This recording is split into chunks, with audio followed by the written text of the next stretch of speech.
ભાઈઓ બહેનો, એક નાની ભૂલ અને આખી એકાદશીનું પુણ્ય ધોવાઈ જશે। વર્ષ 2026ની આ અષાઢ જેઠ વદ મહિનાની યોગીની એકાદશી વ્રત રાખવામાં બહુ મોટું કન્ફ્યુઝન ઊભું થયું છે। લોકો મૂંઝાયા છે કે વ્રત 10 જુલાઈએ રાખવું કે 11 જુલાઈએ। જો તમે પણ ખોટા દિવસે વ્રત કરી લીધું ને તો પુણ્ય મળવાને બદલે પાપના ભાગીદાર બનવું પડશે। આ આખી વિગત શાસ્ત્રોના નિયમ પ્રમાણે પૂજા વિધિ અને પારણાના સાચા મુહૂર્ત સાથે આજના વિડીયોમાં જાણી લો, નહીંતર પસ્તાવાનો વારો આવશે। અત્યારે ચાલતો માસ એટલે જેઠ મહિનો અને અષાઢ મહિનાની જે 11સ, એને આપણી શાસ્ત્રોની ભાષામાં યોગીની એકાદશી કહેવાય છે। આજનો આ વિડીયો તમારા માટે બહુ જ મોટો અને અગત્યનો છે। જો તમે 11સનું વ્રત કરતા હો તો આ વિડીયો છેલ્લે સુધી જોજો, નહીંતર મોટી ભૂલ થઈ જશે। આ વખતે તિથિઓમાં થોડી કદલાબદલી થઈ છે, જેને લીધે એકાદશીનો ક્ષય થયો છે। જો ખોટા દિવસે વ્રત થઈ ગયું ને તો પુણ્ય મળવાને બદલે પાપના ભાગીદાર બનવું પડશે।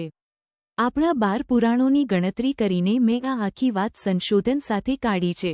જો તમને આવા ધાર્મિક અને જ્ઞાનવર્ધક વિડીયો ગમતા હોય તો વિડીયોને લાઇક કરજો, તમારા મિત્રો અને પરિવારજનો સાથે શેર કરજો અને ચેનલ પર નવા હો તો સબસ્ક્રાઇબ કરવાનું ભૂલતા નહીં। કમેન્ટમાં લખો, જય વિષ્ણુ નારાયણ।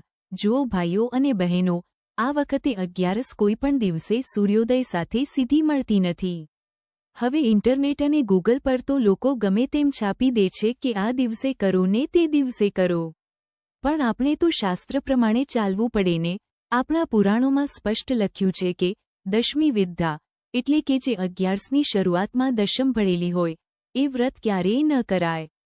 ભોળાનાથ પાર્વતીજીને કહે છે કે જે માણસ દશમ ભળેલી 11સ કરે છે ને એ જાણે પોતાના માટે નર્કનો રસ્તો ખોલે છે। માટે જેમને શાસ્ત્રનું જ્ઞાન છે એવા બ્રાહ્મણોની સલાહ માનવી જોઈએ। મારો હેતુ તમને ડરાવવાનો નથી, પણ સાચો માર્ગ બતાવવાનો છે। નિર્ણય છેલ્લે તમારો જ રહેશે। વ્રત ક્યારે કરવું, સાચી તારીખ અને મુહૂર્ત। ચાલો પહેલા તારીખની ચોખવટ કરી લઈએ। 11સ તિથિની શરૂઆત 10 જુલાઈએ સવારે 8:16 વાગ્યે થાય છે। આ તિથિ 11 જુલાઈએ સવારે 5:22 વાગ્યે પૂરી થઈ જાય છે। હવે 10 તારીખે સૂરજદાદા ઉગશે ત્યારે દશમ તિથિ હશે, એટલે એ દશમ ભેગી 11સ થઈ ગઈ। અને 11 તારીખે સૂર્યોદય સવારે 5:37 થાય એ પહેલાં જ 11સ પૂરી થઈ જાય છે અને 12સ બેસી જાય છે। આવી સ્થિતિમાં પુરાણોનો આદેશ છે કે સૂર્યમુખી 11સ ન મળે ત્યારે દ્વાદશી વિદ્યા એટલે કે 12સના દિવસે 11સનું વ્રત કરવું પરમ કલ્યાણકારી છે। માટે આ વ્રત 11 જુલાઈ શનિવારના દિવસે જ કરવું જોઈએ। ગૂગલ કે ન્યૂઝમાં ગમે તે લખ્યું હોય, આપણે તો ઋષિમુનિઓના વચન પાળવાના છે। યોગીની એકાદશીની પૌરાણિક કથા વાર્તા ભગવાન શ્રીકૃષ્ણ ધર્મરાજ યુધિષ્ઠિરને કહે છે કે, હે રાજા, આ વ્રત કરવાથી માણસના મોટામાં મોટા રોગ અને પાપ ધોવાઈ જાય છે। આના વિશે એક સરસ વાર્તા છે। અલકાપુરી નગરીમાં કુબેર રાજા રાજ કરતા હતા। એ શિવજીના પરમ ભક્ત હતા। તેમની પૂજા માટે રોજ માનસરોવરથી સુંદર ફૂલો લાવવાનું કામ હેમ્માલી નામના એક યક્ષનું હતું। હેમ્માલી પોતાની પત્ની વિશાલાક્ષીના પ્રેમમાં બહુ અંધ હતો। એક દિવસે ફૂલો તો લઈ આવ્યો, પણ પત્નીના મોહમાં ઘરે જ રોકાઈ ગયો અને રાજા કુબેર પૂજાના આસને બેસી રહ્યા। બપોર થઈ ગઈ છતાં ફૂલો ન આવ્યા, એટલે રાજા ગુસ્સે ભરાયા। જ્યારે ખબર પડી કે હેમ્માલી પત્નીના મોહમાં ડૂબેલો છે, ત્યારે કુબેરે તેને સભામાં બોલાવીને શ્રાપ આપ્યો, તારો સર્વનાશ થાય। તું પત્નીથી વિખૂટો પડી જા અને તારા આખા શરીરે રક્તપિત્ત કોઢ નીકળે। શ્રાપના કારણે હેમ્માલી ધરતી પર પટકાયો, એનું શરીર કોહવાઈ ગયું। પણ હા, રોજ શિવજીની સેવા કરતો એટલે એની સ્મરણશક્તિ ગઈ નહોતી। ભટકતો ભટકતો એ મેરુ પર્વત પર પહોંચ્યો, જ્યાં મહાન માર્કેન્ડેય ઋષિનો આશ્રમ હતો। હેમ્માલી ઋષિના પગમાં પડી ગયો અને રડતા રડતા પોતાની ભૂલ સ્વીકારી। ઋષિ દયાળુ હતા, તેમણે કહ્યું, તે સાચું બોલીને મારું દિલ જીત્યું છે। તું અષાઢ મહિનાની આ યોગીની એકાદશીનું કાયદેસર વ્રત કર, તારા બધા દુઃખ દૂર થઈ જશે।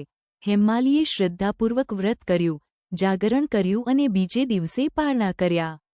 વ્રતના પ્રતાપે એનો કોઢ ગાયબ થઈ ગયો, એને દિવ્ય શરીર મળ્યું અને એ પાછો પોતાની પત્ની સાથે સુખેથી રહેવા લાગ્યો। વિશેષ પુણ્ય મહિમા ભગવાન કૃષ્ણ કહે છે કે આ એક વ્રત કરવાથી 88,000 બ્રાહ્મણોને જમાડવાનું જે પુણ્ય મળે એટલું પુણ્ય એકસાથે આ જીવને મળી જાય છે. નિયમો અને વિધિ વિધાન ખાસ ધ્યાન રાખવા જેવી બાબતો 11ના વ્રતની શરૂઆત એક દિવસ પહેલા એટલે કે દશમથી જ થઈ જાય છે. 1. દશમના નિયમો. દશમના દિવસે વહેલા સ્નાન કરી લેવું. બહેનોએ માથું દશમે જ ધોઈ લેવું, કારણ કે 11 અને 12 માથું ધોવાની મનાઈ છે. જો બહુ જરૂર હોય તો નહાવાના પાણીમાં થોડું કાચું દૂધ ઉમેરીને માથું ધોઈ શકાય, પણ શેમ્પૂ કે સાબુ ન વાપરવો. આ દિવસે કાંસાના વાસણમાં ન જમવું. મસૂરની દાળ, ચણાની ભાજી, લીલું શાકભાજી કે મધ ખાવું વર્જિત છે. 2. એકાદશીના નિયમો અને વિધિ. સવારે સૂર્યોદય પહેલા ઉઠી પાણીમાં ગંગાજળ નાખીને સ્નાન કરવું. સ્વચ્છ કપડાં પહેરી તુલસી ક્યારે, સૂર્યનારાયણને અને પીપળાના ઝાડને જળ ચડાવવું. જો શનિ રવિ હોય તો તુલસીજી અને પીપળાને અડકવું નહીં કે જળ ન ચડાવવું. ભગવાન નારાયણ, વિષ્ણુ ભગવાન અથવા બાલગોપાલની મૂર્તિને બાજઠ પર પધરાવી દીવો ધૂપ કરી વ્રતનો સંકલ્પ કરવો. વાર્તા સાંભળવી, વિષ્ણુ સહસ્ત્રનામનો પાઠ કરવો અને આરતી કરવી. આખો દિવસ કોઈની નિંદા ન કરવી, ખોટું ન બોલવું અને ગુસ્સો ન કરવો. સાંજના સમયે ભજન કીર્તન કરવા અને રાત્રે જાગરણ કરવું. 3. પારણાના નિયમો. બીજે દિવસે સવારે ફરી ભગવાનની પૂજા કરવી, બાજઠનું વિસર્જન કરવું અને કોઈ બ્રાહ્મણ કે ગરીબને સીધું દાન દક્ષિણા આપીને જ વ્રત ખોલવું. પારણા કરવા. ભક્તજનો, મેં તમને ટૂંકમાં અને સાચી માહિતી શાસ્ત્રોના આધારે આપી છે. જો વિડિયો ગમ્યો હોય તો એક લાઇક ચોક્કસ કરજો. આ માહિતી બીજા 10 લોકોને મોકલીને શેર કરજો, જેથી બીજા લોકો પણ ખોટા દિવસે વ્રત કરીને પાપના ભાગીદાર ન બને. કમેન્ટ બોક્સમાં જય શ્રી હરિ અથવા ઓમ નમો ભગવતી વાસુદેવાય લવાનું ભૂલતા નહીં. ચેનલ પર નવા હોવ તો સબસ્ક્રાઇબ કરી લેજો. ભગવાન નારાયણ તમારા બધાનું કલ્યાણ કરે. હરે કૃષ્ણ. રામ રામ.